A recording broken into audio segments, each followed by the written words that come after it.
Assalamualaikum warahmatullahi wabarakatuh. Alhamdulillahirabbil alamin. Bersyukur kepada Allah. Assalatu wassalamu ala Rasulillah Sayyidina Muhammadi wa ala alihi wa sahbihi ajma'in. Bersolawat kepada Nabi. Mudah-mudahan senantiasa kita berganti hari, berganti hari, setiap hembusan nafas ke depan semakin tambah berkah umurnya, berkah rezekinya, insya Allah ya. Amin amin ya rabbal alamin. Ada dua yang akan kita bahas hari ini, tapi kayaknya waktunya nggak nutut, panjang ini sepertinya. Nggak tahu, kita lihat nanti. Yang pertama, ini kasihan harus dijawab. Ada seorang wanita tiap hari SMS, Gus Nur, tolong lepaskan belenggu sihir suamiku. Suamiku disihir wanita lain, Gus. Suamiku diguna-guna wanita lain. Tolong lepaskan belenggu guna-guna, belenggu sihir yang membelenggu suamiku, Gus.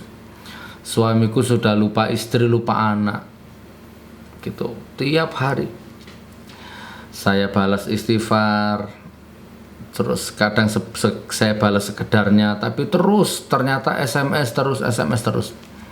Intinya suaminya diguna-guna wanita lain, intinya begitu. Ya, beberapa tahun yang lalu saya pernah, saudaraku ya, di Bali itu, di Denpasar. Waktu itu aku masih kos di sana. Jadi jam 3 malam itu kalau nggak salah itu, tidur tiba-tiba di tetangga sebelah kos itu bertengkar suami istri. Wah, ribut, teriak-teriak jam 3 malam itu. Teriak-teriak terus si istrinya itu lari gedor kamarku. Itu ya, kadang-kadang dalam hidup itu ada skenario yang di luar kemampuan kita ya. Jam 3 malam godor-godor kamarku, minta tolong kepadaku intinya. Ya mau ndak mau kan, refleks, bangun tidur bingung. Saya buka pintunya, ternyata wanita itu sudah disuara tangannya gitu sama suaminya tuh. Terus bisa melepaskan lepasannya tuh sudah lari ke belakang saya. Jadi aku kan kudu refleks, kan kudu harus insting melindungi wanita itu kan. Akhirnya mau ndak mau aku tuh berantem, duel fisik sama itu suaminya itu. Aku kena torko berapa kali tuh, wajahku jenduar jam 3 itu rame. Terus sampai ada tetangga kos yang lain terus bangun. Subhanallah. Nah, ternyata usut punya usut, ceritanya begini. Beberapa hari kemudian terus kami akhirnya tahu cerita sesungguhnya. Jadi wanita itu dulunya berprofesi sebagai penyanyi karaoke ya, di Denpasar ya, penyanyi karaoke. Ya Anda tahu lah penyanyi karaoke itu bagaimana ya, nemani tamu-tamu nyanyi ya. Terus suatu ketika menikahlah wanita itu, dilamar laki-laki dan dinikahi laki-laki. Nah, pada umumnya kan secara normal kan wanita ya, penyanyi karaoke kan menikah kemudian keluar dari pekerjaan itu, berhenti jadi penyanyi karaoke, kan begitu harusnya. Membina rumah tangga yang baik, punya suami yang baik, punya anak normal. Ternyata enggak, saudaraku. Begitu menikah, dapat berapa bulan, dia kembali kerja menjadi penyanyi karaoke lagi, bahkan diantar oleh suaminya itu. Jadi kalau jam 12 malam itu suaminya mengantar istrinya ke tempat kerja sebagai penyanyi karaoke itu di bundaran Tengku Umar itu, Denpasar ya, Denpasar Bali. Nah, setelah naruh istrinya di tempat kerja, suaminya balik. Nah, nggak tahu, ngeluyur, mendem, mabuk kemana, nggak tahu. Satu kok tetangga kamar karo aku itu. Terus akhirnya nanti jam 3 menjelang tarhim itu dijemput lagi istrinya itu. Lek bloko sutone itu ngene lho. Ya bawang lanang ngantar istrinya kerja di tempat karaoke. Lek bahasa vulgare ngono, cara kasar ngono, suami yang menjual istrinya lah kasaran ngono ya. Jadi istrinya tuh curhat, ya Gus, bagaimana supaya saya bisa lepas dari belenggu suamiku ini. Saya sudah nuntut cerai malah dihajar, diantem, saya nggak bisa. Saya sekarang ketakutan. Pernah minggat ketemu, dicari, minggat kemanapun ketemu. Jadi rupanya ini suaminya ini udah bajingan kakap lah ya, preman kawakan lah, bla bla bla. Oke. Nah di dunia ini banyak kasus-kasus hidup seperti itu saudaraku ya. Oke, kembali ke masalah tadi, hampir sama ya dua ini ya, hampir sama ya. Yang satu, Gus, lepaskan belenggu sihir, belenggu guna-guna yang mempengaruhi hati suamiku. Suamiku sudah jarang pulang, lupa istri, lupa anak. Itu jahat itu perempuan itu, gini. Yang satu, Gus, lepaskan belenggu. Aku ingin cerai dengan suamiku. Aku dijual sama suamiku. Jadi di dunia ini ada berbagai macam belenggu, saudara.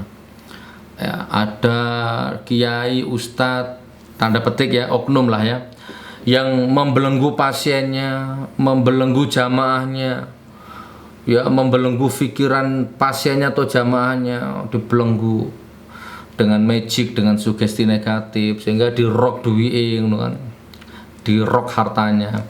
Ada belenggu apa mana? Ya wis pokoknya belenggu-belenggu. Oke.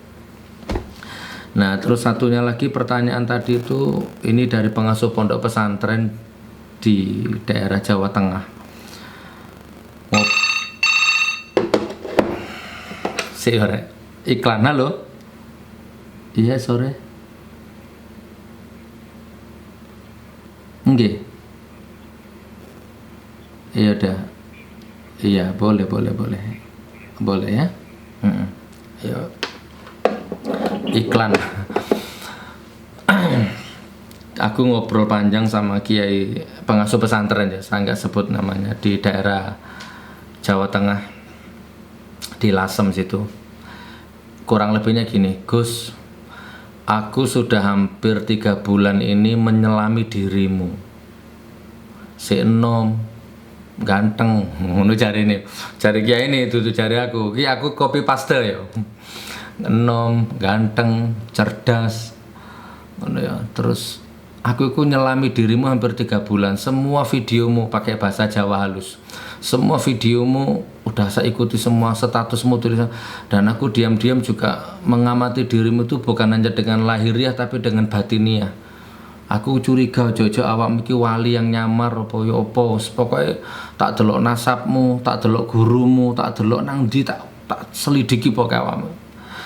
Nah, jadi intinya aku ngobrol panjang ya. Ya intinya satu, hakikatnya itu dari obrolan itu satu, beliau tanya ke saya gini, hakikat tertinggi ya atas dirimu sing ngomong kasar di media ya, mesah-mesuh itu ku opo ngono lho. Syariatnya bagaimana, tarekatnya bagaimana, hakikatnya bagaimana, sufistiknya bagaimana, balaghahnya bagaimana, mantiknya bagaimana, itu kan lansak piturute intine ngono ya.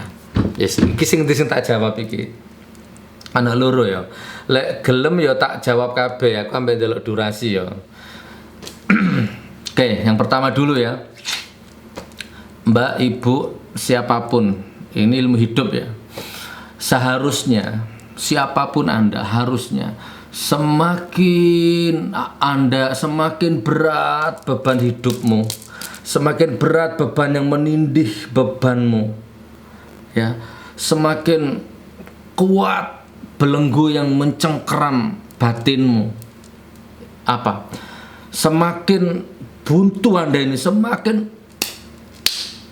berat sekali ujian, pesuami diguna-guna orang lah, apalah, berat pokoknya ya, hutang lah, apa, di penjara lah, difitnah, ditipu atau apalah, istri diambil orang, suami diambil orang, harta dirampok orang, istri diperkosa orang, anak dibunuh orang, apapun tanpa terkecuali, semakin berat. Harusnya ketika engkau mengalami masalah seperti itu, suami lupa tanggung jawab, terus kecantol wanita lain lan sak piturute, langkah pertama harusnya engkau semakin total pulang kepada Allah. Itu langkah pertama itu. Pulang kepada Allah, total kepada Allah. Ya semampumu tapi total. Sholat, ya intinya nanti intinya balik ke wajib lah, wajib dan sunnah itu dilakukan. Total kepada Allah, terus total kepada Rasulullah. Total kepada Allah itu, ya ayyuhalladzina amanu ittaqullaha haqqa tuqatih. Jadi ditingkatkan takwanya kepada Allah, semakin takwa ya Allah. Ya semakin berat, semakin ditekan Allahnya. Allah. Semakin nangis ini Allah. Gitu ya. Terus kemudian yang kedua, semakin dekat dengan Rasulullah. Ya Rasulullah. Nah, sholawat kepada beliau. Boleh tawasul pakai Al-Fatihah, ya Allah, ya Rasul, saya bertawasul kepadamu dengan Al-Fatihah, mudah-mudahan leleh belenggu hidupku ini. Al-Fatihah misalkan. Atau bersolawat. Setelah Al-Fatihah bersolawat, ya Rasul, aku bersolawat memanggil namamu, mudah-mudahan dengan solawat ini mencair kebekuan hidupku, mencair belenggu hidupku ini, ya Rasul. Saya sudah nggak mampu ini, sebagai manusia sudah di luar kemampuanku, ya Rasulullah, ya Allah. Mudah-mudahan solawat ini melelehkan beban hidupku. Terus solawat, saudaraku. Salatullah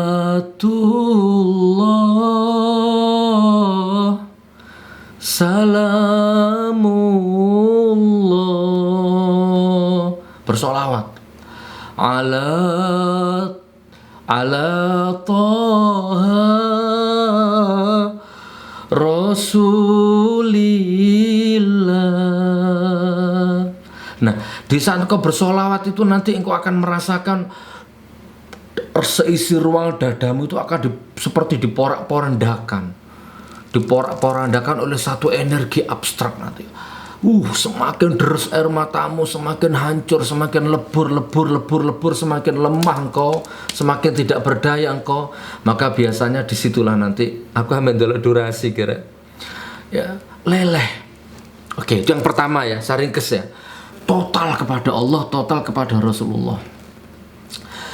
Nanti gini saudaraku, wa may yattaqillaha yaj'al lahu makhraja wa yarzuqhu min haitsu la yahtasib wa may yatawakkal 'alallahi fahuwa hasbuh innallaha balighu amrih qad ja'alallahu likulli syai'in qadara. Intinya nanti gini, kalau engkau sakit misalkan, engkau akan sembuh lewat dokter misalkan, maka dokter itu pilihan Allah. Allah yang akan memilihkan dokter yang terbaik untukmu. Kalau sembuhmu harus lewat paranormal, lewat kiai, lewat ustadz, Allah yang akan memilihkan paranormal yang baik untukmu. Allah akan memilihkan kiai yang terbaik untukmu. Allah akan memilihkan khalifah yang terbaik untukmu.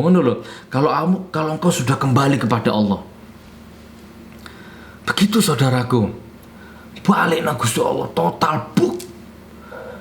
Jadi bahkan seolah-olah tidak ada yang tersisa sehelai pun di dalam dirimu, kebudayaan, politik, keduniawian,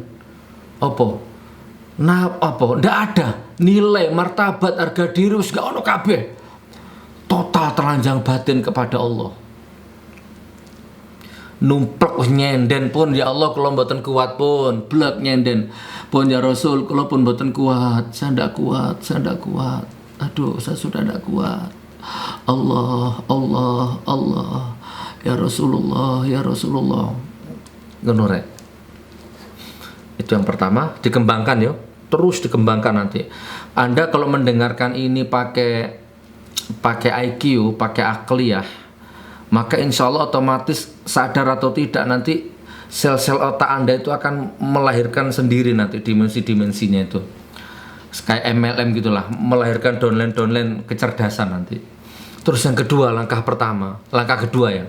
Ketika semakin berat masalah hidupmu, harusnya ini harusnya tutup semua akses, suudon, menyalahkan orang lain, menyalahkan keadaan, menciptakan alibi-alibi pembenaran, menciptakan kambing hitam. Daganganku sepi, sopo sing nyantet aku iki. Nah, kan sudah menciptakan pihak ketiga untuk disalahkan ini. Masya Allah. Gus, tolong Gus, lepaskan belenggu sihir yang membelenggu suamiku. Suamiku dibelenggu wanita lain. Nah coba, ini demi Allah salah fatal, tal. Alam nasrah laka sodrok itu gugur nanti akhirnya. Baca itu alam nasrah laka sodrok itu. Alam nasrah laka sodrok wa wada'na anka wizrak alladzi anqadha dhahrak wa rafa'na laka zikrak fa inna ma'al usri yusran inna ma'al usri yusra fa idza faraghta fansab wa ila rabbika farghab. Baca coba. Bukankah sudah aku lapangkan dadamu, aku kurangkan beban di punggungmu, aku angkat namamu, derajatmu, dan di setiap kesempitanmu ada kelapangan. Gini hakikatnya itu. Di saat engkau terhimpit oleh masalah, di saat itu juga, nggak nunggu besok, nggak nunggu 1 jam, di saat itu juga ada kelapangan, ada harapan yang disiapkan oleh Allah. Hari itu juga. Cuma memang butuh ilmu untuk bisa menangkap gelombang ini, ngono lho. Nah, coba perhatikan orang-orang yang sukses, orang-orang yang termasyhur, orang-orang yang jaya, orang-orang yang namanya terukir oleh tinta emas sejarah. Siapa coba? Mulai dari zaman Nabi, sahabat, tabi'in, ulama sampai sekarang. Baik tokoh-tokoh nasional, coba semua orang sukses rata-rata itu adalah orang-orang yang penuh penderitaan awalnya, penuh himpitan, penuh ujian, penuh tantangan. Nah, beliau-beliau itu bisa menyikapi seberat apapun ujian yang beliau alami waktu itu. Jadi ketika ditekan masalah, berat. Di saat yang sama beliau sabar, beliau senyum, beliau tawakal, beliau istighfar, beliau sholawat, gitu ya. Itu hakikat daripada alam nasrah laka sodrok, dan itu hakikat ujian. Semua orang yang kaya, semua orang yang sukses, semua orang yang bahagia, semua orang yang berada di makom tertinggi, baik di dunia ataupun di akhirat, semua orang yang namanya tercatat dengan tinta emas sejarah, itu rata-rata orang-orang yang bersabar di saat derita, tersenyum di saat menangis, pandai-pandai menyimpan tangisnya dalam senyumannya. Ya Allah, kembangkan teman, kembangkan. Paham ya intinya ya? Jadi langkah kedua, jangan, Gus tolong lepaskan belenggu sihir yang membelenggu suamiku. Selama pikiran itu bercokol di dalam pikiranmu, Bu, selama mindset, selama paradigma itu bersemayam di dalam kolbumu, demi Allah engkau tidak akan menemukan apa-apa. Engkau akan semakin jauh dari Allah, jauh dari mauna Allah, jauh dari syafaat Allah, dan engkau akan semakin ketemu dengan modus.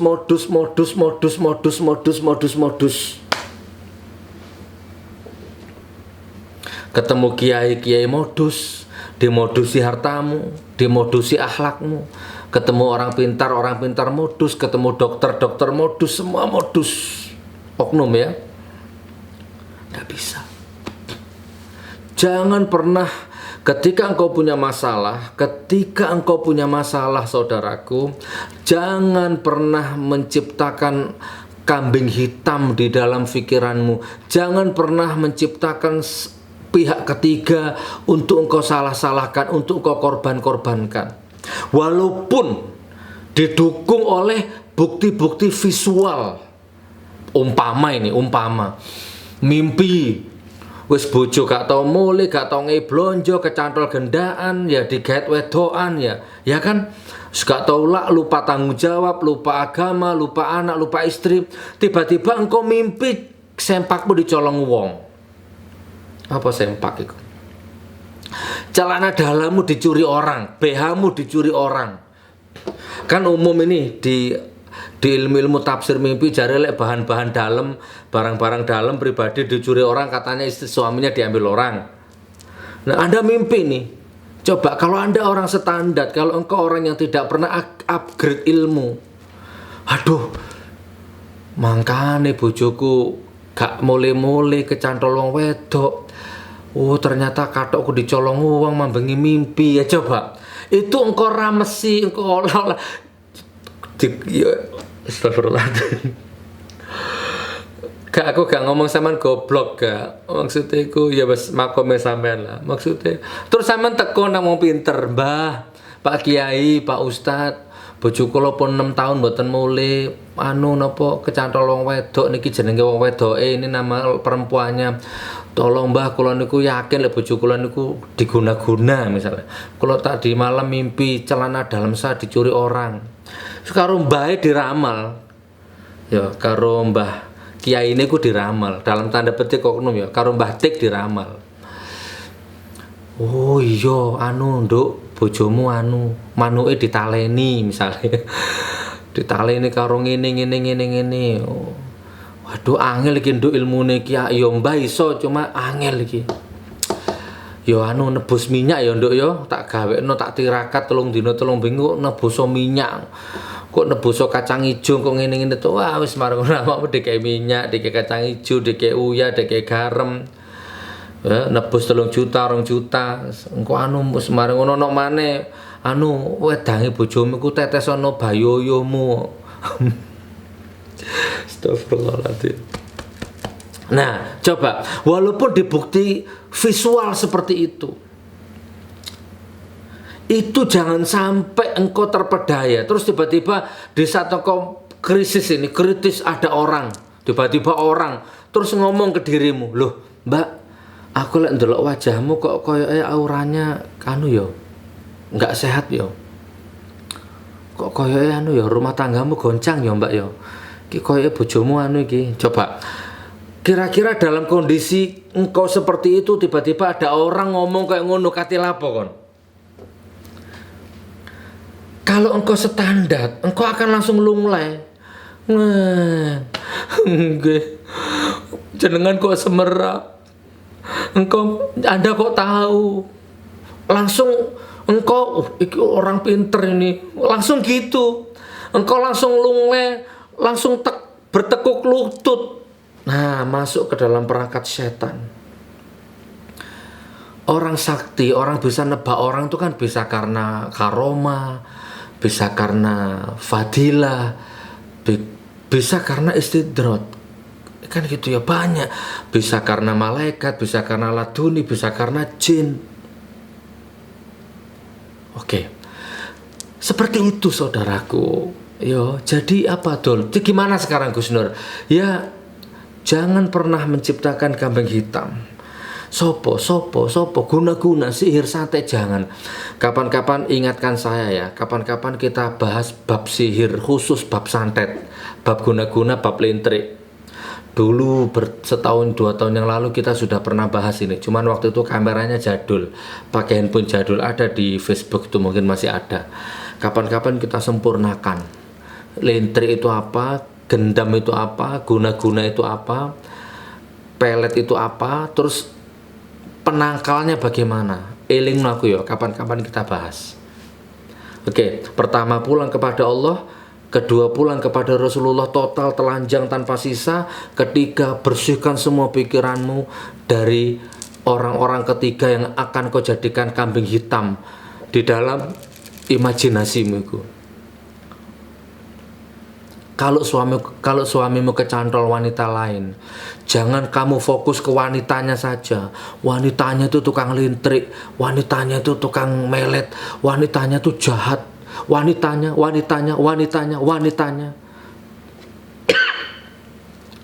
Bisa-bisa kamu salah 100%.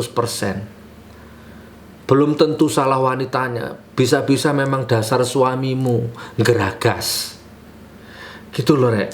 Suamimu yang dalam kondisi lemah iman, suamimu dalam kondisi drop iman. Itu dari satu sisi. Dari sisi yang lain, jangan-jangan Allah akan mengangkat derajatmu ke makom yang lebih tinggi. Hanya saja memang ujiannya lewat suamimu.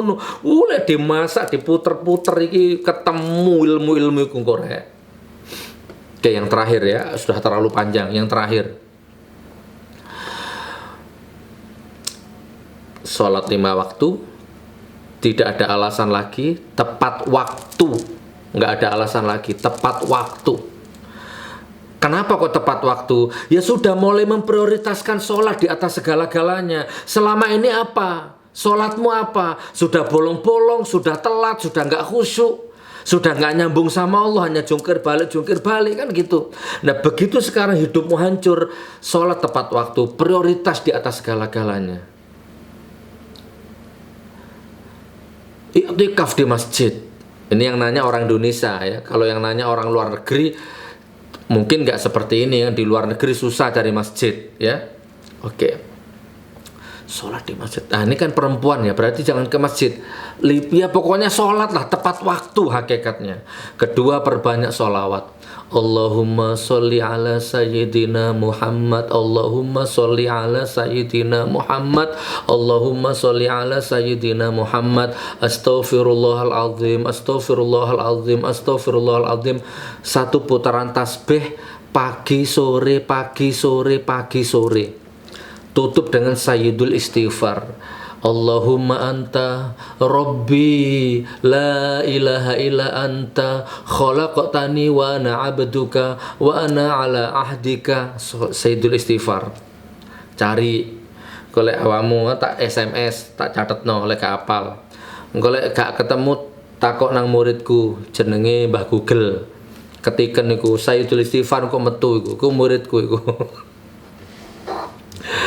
Wis dulur ya, wis dikembangno. Masya Allah, tak dongakno moga-moga dulurku kabeh yang sedang dihimpit hidupnya, dihantam masalah.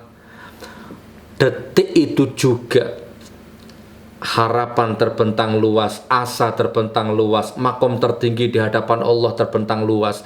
Derajatmu kata diangkat Rek. Cuman gagal total, hancur gara-gara engkau mengeluh, salah ambil eksekusi, salah ambil tindakan, yo.